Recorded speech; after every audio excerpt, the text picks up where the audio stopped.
Tatlong assassination attempt na ang natakasan ni US President Trump. Pinakahuli ang pamamaril sa press gala dinner sa Washington, D.C.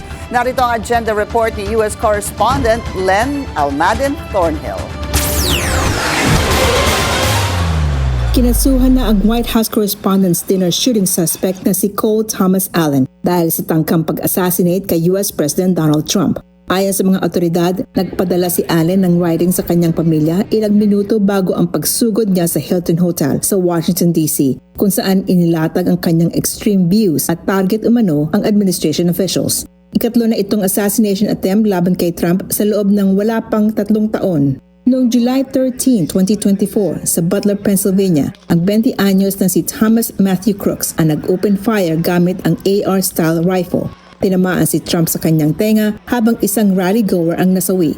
Napatay si Crooks ng Secret Service sniper. Hindi pa rin malinaw ang motibo. Noong September 2024 naman sa West Palm Beach, Florida, namataan ang 59-year-old na si Ryan Wesley Ruth na may dalang rifle malapit sa golf course ni Trump.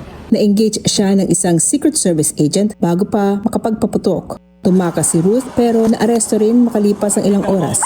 Ayon sa mga prosecutors, ayaw niyang makabalik sa office si Trump.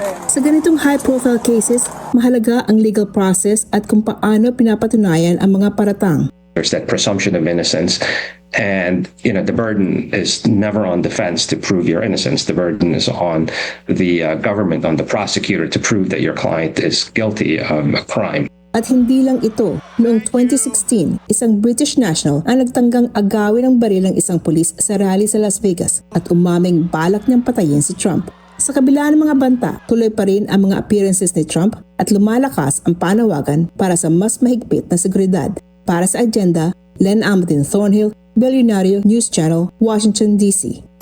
Mag-follow sa aming mga social media accounts at mag-subscribe sa aming YouTube channel para sa pinakahuli at eksklusibong mga balita.